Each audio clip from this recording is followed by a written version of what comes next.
Feeling behind is exhausting. You work, you improve, you still wake up with that quiet fear that life is passing you by. The Stoics would say the problem isn't your pace, it's your measurement.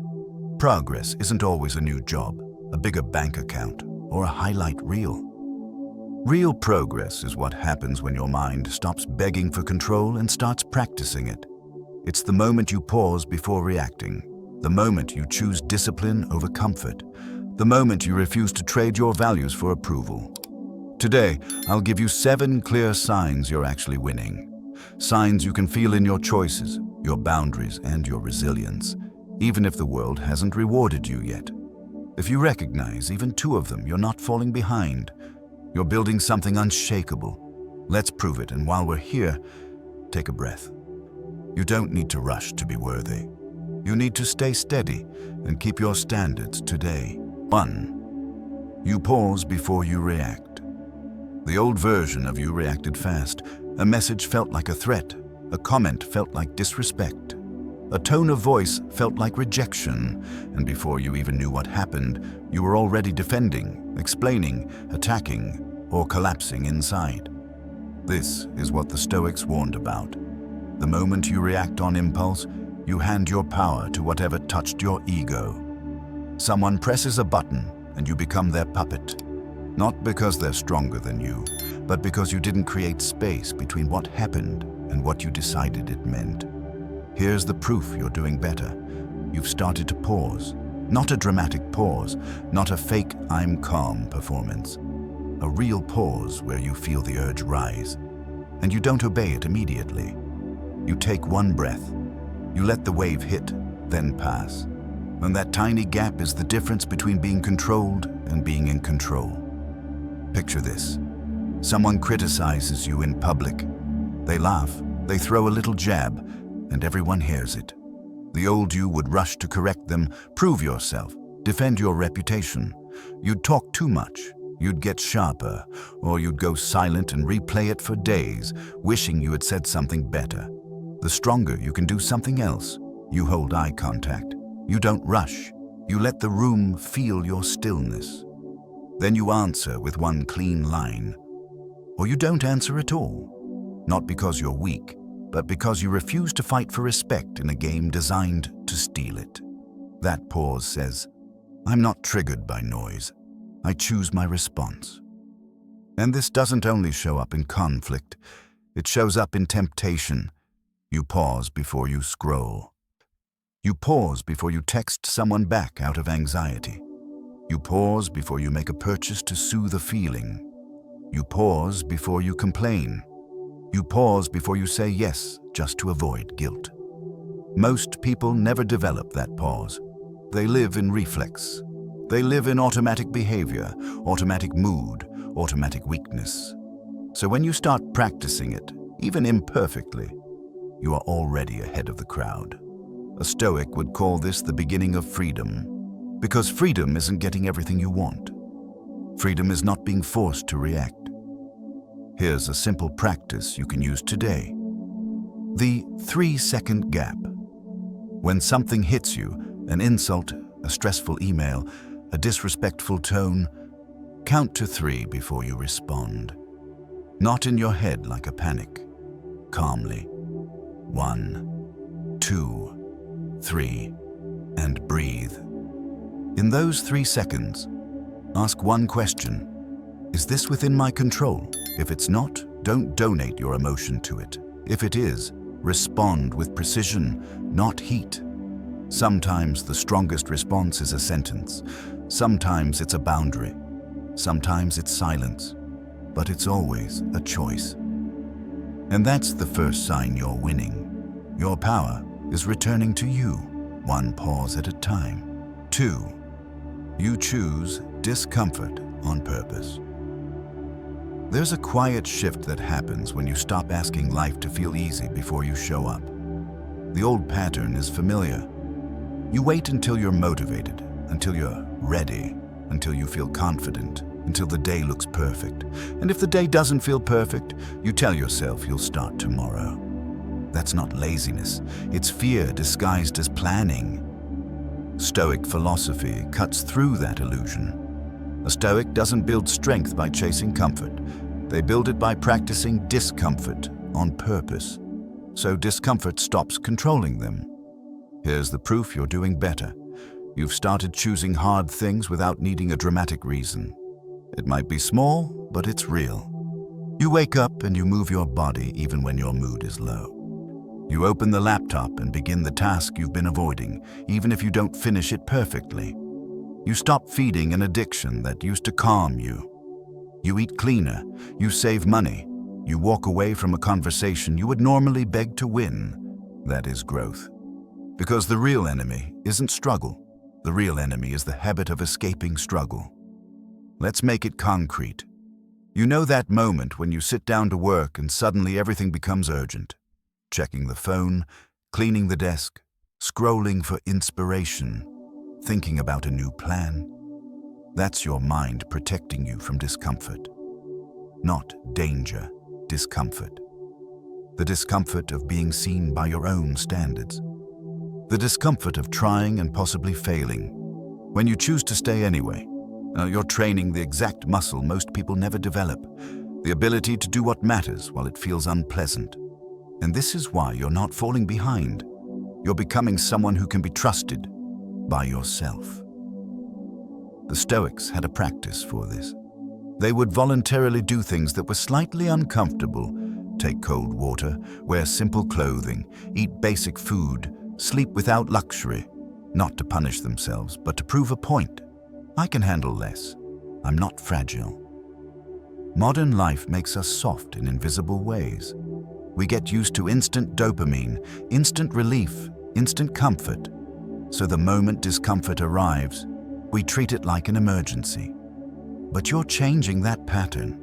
You're learning to sit inside discomfort without making it your identity. You're learning that discomfort is not a warning sign. It's a training ground.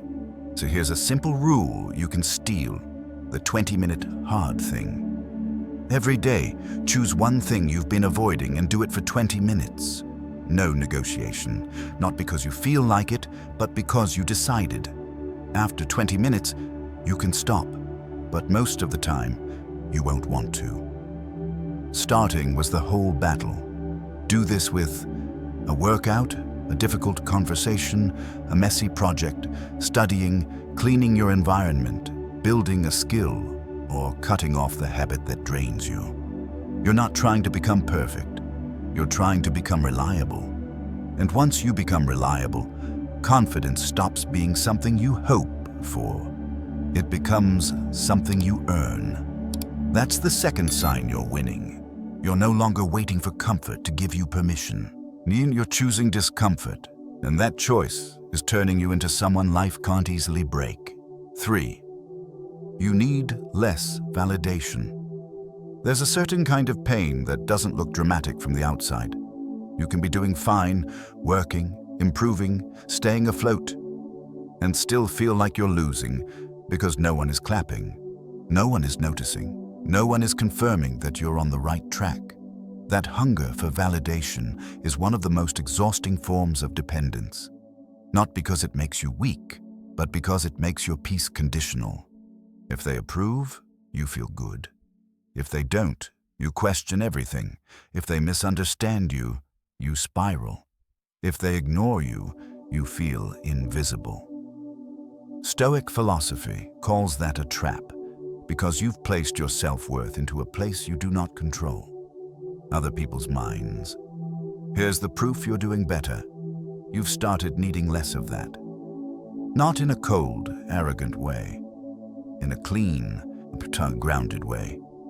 You don't feel the same urge to explain your choices to people who are committed to misunderstanding you. You don't chase closure from someone who refuses to be honest. You don't beg for reassurance every time you feel uncertain. You don't post your life to convince strangers that you're okay. And the biggest one, you're starting to do the right thing even when no one sees it. That's rare, because most people don't want progress. They want recognition of progress. They want to be praised for the gym before the body changes. They want to be celebrated for discipline before discipline becomes real. They want applause for becoming stronger while they're still fragile. But you're maturing past that stage. Let's put this into a real-life moment. Someone disappoints you. Maybe they cancel plans. Maybe they ignore your message. So maybe they treat you like an option. The old you would chase, double text, over-explain, try to sound reasonable, try to be chosen. Not because you're desperate, because your nervous system learned that being ignored equals being unsafe. The stronger version of you does something different. You notice the impulse. You feel the need to fix the feeling by forcing a response from them. And then you stop. You choose self-respect over reassurance. You don't punish them. You don't play games. You just return to yourself. You let their behavior be information, and you keep your dignity intact. That is Stoic.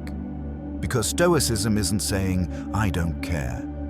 Stoicism is saying, I care, but I won't abandon my values to prove it. Needing less validation also shows up in conversation. You don't argue as much, or you don't fight to be right with people who are addicted to being wrong. You don't waste your breath trying to win respect from someone who can only give it when they control you. You start moving with a new rule. If I need to perform to be valued, it's not value, it's a transaction. The Stoics would call this moving from approval to standards. Approval is unstable. It changes with moods, politics, envy, and misunderstanding. Standards are stable. They're yours. They're internal.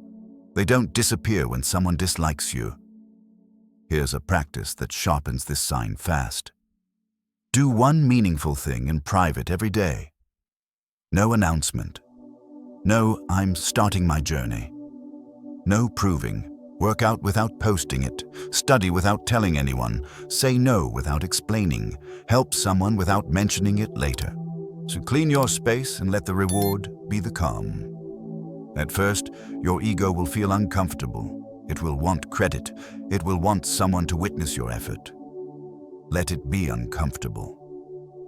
That discomfort is your dependency leaving your body. And that's the third sign you're winning. You're no longer living to be confirmed. You're living to be aligned. When your life is aligned, you don't need constant validation because you can finally trust yourself. 4. You can be disappointed without collapsing. Disappointment used to feel like a verdict. A plan falls apart and suddenly your mind says, see, nothing works. Someone lets you down and your mind says, you can't trust anyone. You make a mistake and your mind says, you're back at zero. That's not reality. That's the story your nervous system learned to tell when life felt unsafe. Stoic philosophy doesn't ask you to pretend you don't feel pain. It asks you to stop turning pain into identity. Here's the proof you're doing better. You still feel disappointment, but you don't collapse the way you used to. You might still get that heavy feeling in your chest. You might still need a quiet hour. You might still feel angry, embarrassed, or exhausted. But the difference is this. You come back faster, and you don't let one bad moment steal the entire week. That is winning. Because resilience is not the absence of emotion. It's the ability to stay functional while the emotion passes through you. Think of a real scenario. You interview for something you wanted. Job, opportunity, relationship, even a personal goal. You don't get it. The old you would replay every detail and punish yourself. The way you spoke, the way you looked, the one sentence you should have said differently. You'd sink into that familiar self-disgust, then numb it with scrolling, overeating, isolation, or rage. The stronger you does something else. You let the disappointment be honest, without making it cosmic. You say, this hurts, not, this proves I'm doomed. You separate what happened from what it means. That's a Stoic skill. Because the Stoics taught that events are neutral. Your judgment makes them heavier or lighter. You can't always control what happens. But you can control whether you add a second wound, the story that you're worthless. This sign also shows up in conflict. Someone disrespects you. You feel the heat rise. You want to win the argument, to punish them with words, to make them feel small so you can feel tall again. That urge is human, but now you notice it and you don't instantly act. You step back, you decide, my peace is worth more than my pride. You either respond cleanly or you exit. That's not weakness, that's self-command. And there's another moment where this sign becomes obvious. When you mess up, you break a habit, you skip a workout, you procrastinate, you snap at someone, you spend money impulsively. And the old pattern was shame to shut down to spiral. Now you reset. Not perfectly, but faster. That faster recovery is the proof. Here's the Stoic practice that builds it. Name it, don't become it. When disappointment hits, say it plainly, I'm disappointed. I'm frustrated. I'm embarrassed. I'm grieving. Then add one line that keeps your dignity, and I can still do what's next. That second sentence is everything. Because your life isn't decided by how hard you feel things, it's decided by what you do after you feel them. A quick micro reset you can use in the moment. Breathe out longer than you breathe in. Signals safety. Ask, what part of this is mine to control? Do one small action that proves you haven't quit. Send the email, take the walk, clean one corner, drink water, return to the task for 10 minutes. Stoicism is simple like that. Not easy. Simple. This is the fourth sign you're winning. Reality can disappoint you, but it can't destroy you. You bend, you feel it, you learn, and you return. 5. Your boundaries are cleaner. A clear boundary is one of the strongest forms of proof that you're doing better. Not because boundaries make you tough, because they mean you finally stopped negotiating your self-respect. There was a time when you said yes too quickly. You over-explained, you tried to be liked, you tried to be easy, and every time you betrayed your own limit, you paid for it later. Resentment, burnout, quiet anger, and that heavy feeling of being used. Stoic philosophy would call that a loss of inner authority. Because when you can't protect your time, your energy, and your dignity, life becomes a series of small surrenders. Not dramatic, just constant. And after enough surrenders, you start believing you don't deserve better. Here's the proof you're winning. Your no is getting cleaner. You don't slam doors. You don't give lectures. You don't create enemies. You just stop offering unlimited access to a limited soul. This shows up in everyday scenarios. A friend keeps dumping their chaos on you but never asks how you're doing. The old you stayed on the phone, drained because you didn't want to seem selfish. The stronger you listened, then ends it when it crosses the line. You don't punish them, you just protect your peace. A family member pressures you with guilt. After everything I've done for you. The old you caved and carried that emotional debt. The stronger you stays calm and doesn't argue with guilt. You respect them, but you don't sacrifice your life to prove you respect them. At work, someone slides their responsibilities onto you because you're capable and polite. The old you took it, then felt bitter in silence. The stronger you asks one simple question, is this my responsibility? And if it isn't, you decline without drama. That's Stoic power. Because Stoicism isn't about controlling other people. It's about controlling your participation. A boundary is not aggression. A boundary is clarity. And clarity is kindness, because it stops resentment from poisoning the relationship later. One of the biggest signs your boundaries are improving is this. You're saying less. You're not writing essays to justify your limits. You're not debating your decision like it's up for public vote. You're not asking permission to protect yourself. You understand something crucial. The more you explain, the more you invite negotiation. So you keep it simple, calm, final. And here are 3 Stoic boundary lines you can use without sounding cold. That doesn't work for me.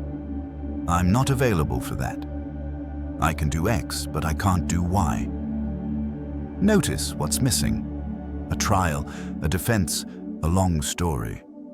If someone tries to pull you into arguing, you become the calm wall. You repeat the same sentence. You don't escalate. You don't get sarcastic. You don't chase understanding. That's not emotional shutdown. That's emotional discipline. Now, the hard part, the guilt. When you start setting boundaries, guilt often appears, especially if you were raised to equate self-sacrifice with love. Your brain will whisper, "You're being mean. You're disappointing them. You're going to lose them." Stoic response: let guilt be present without letting it decide. Guilt is not always a moral signal. Sometimes it's just withdrawal from an old pattern. Here's a micro practice to make this real in the next 24 hours. The one clean. Say no to one small thing you normally say yes to out of guilt. Keep it under 10 words. Don't over-explain. Don't apologize for having a limit. Then watch what happens. The world doesn't collapse. The relationship either adapts or it reveals what it truly was. That's the proof, because when your boundaries get cleaner, your life gets quieter. Not empty, quiet. And in that quiet, your standards rise, your self-trust returns, and you stop feeling behind. You're not behind. You're finally leading your own life. 6. You tolerate less chaos. Another sign you're winning is subtle. You don't have the same appetite for noise. Chaos used to feel familiar. Constant texting, hot takes, drama at work, arguments that go nowhere, late-night scrolling that leaves your mind buzzing. You called it staying informed or staying connected, but it was really a habit of feeding agitation. Stoic philosophy teaches the opposite. If you want a stronger life, you must protect the inner citadel, your attention. Because whatever steals your attention eventually steers your choices. The proof you're doing better is that you're starting to exit what drains you. You don't need the last word anymore. You don't rush to defend your image. You don't stay in rooms where respect is missing. Maybe it shows up when a conversation turns toxic. Someone starts baiting you, twisting your words, trying to pull you into emotional wrestling.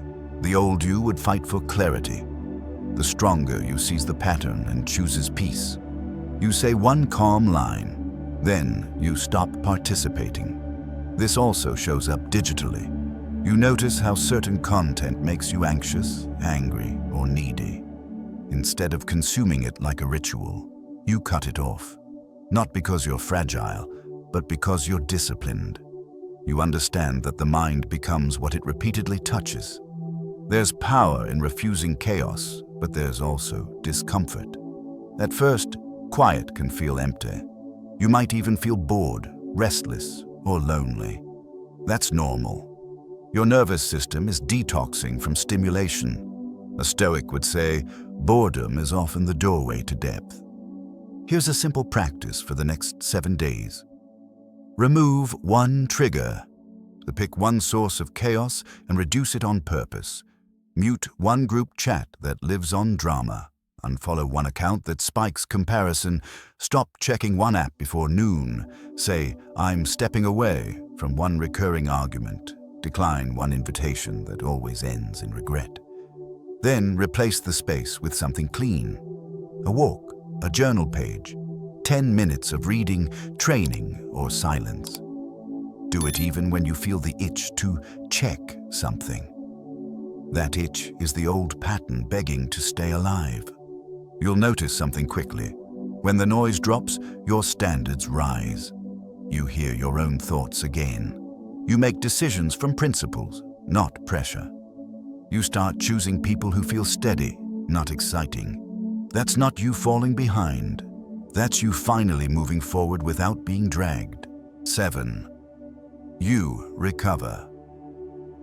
Faster after slipping. One of the most honest proofs that you're doing better is not that you never fall off. It's that you don't stay down as long. The old pattern was brutal. One slip became a sentence. You missed a workout, so you quit the whole week. You broke your focus, so you threw the day away. You got emotional, so you decided you were back to being weak. You made one mistake, and your mind used it as evidence that nothing changes. That's not discipline. That's perfectionism wearing the mask of high standards. Stoic philosophy is stricter and kinder than that. The Stoics didn't aim to be flawless. They aimed to return to reason quickly, to correct, to reset, to train the mind like a craftsman trains a skill: repetition, adjustment, and patience. Here's the proof you're winning. You reset faster now, so you still have bad days. You still get tired. You still get pulled sometimes. But you've stopped letting one moment of weakness become your identity. You catch yourself sooner. Maybe you start doom scrolling and then suddenly you feel it. Your attention getting hollow, your mood getting heavier. The old you would keep going, then hate yourself afterward. The stronger you stops mid-scroll. Not in anger, in calm authority. You put the phone down and do something small that restores you. Maybe you snap at someone you care about. The old you would justify it or drown in shame. The stronger you does the mature thing. You own it fast. You apologize cleanly. You repair and you move forward without self-torture. That's Stoic strength. Because strength is not never failing. Strength is refusing to worship your failure. A Stoic practice that builds this is simple. The same-day reset rule. No matter what happens, slip, mistake, bad mood, you must do one small action that proves you didn't quit today. Not tomorrow. Not Monday. Today. If you missed the gym, do 20 push-ups. If you ate badly, drink water and take a 10-minute walk. If you procrastinated, do 10 minutes on the hardest task. If you lost your temper, write one honest sentence. I let emotion drive. I'm returning to reason. This isn't about making up for it. It's about maintaining identity. Because your identity is not what you did at your worst moment. Your identity is what you return to afterward. Most people spiral because they think consistency means never breaking. So when they break, they feel like imposters. Then they keep breaking because shame becomes fuel. But you're learning something deeper. Consistency is not a perfect line. It's a quick recovery, and that recovery speed is real progress. This is why you're not falling behind. Even when you slip, you don't disappear. You come back, you correct, you continue. That is what it means to win quietly. You're not falling behind, you're just building progress in the place most people ignore, your inner control.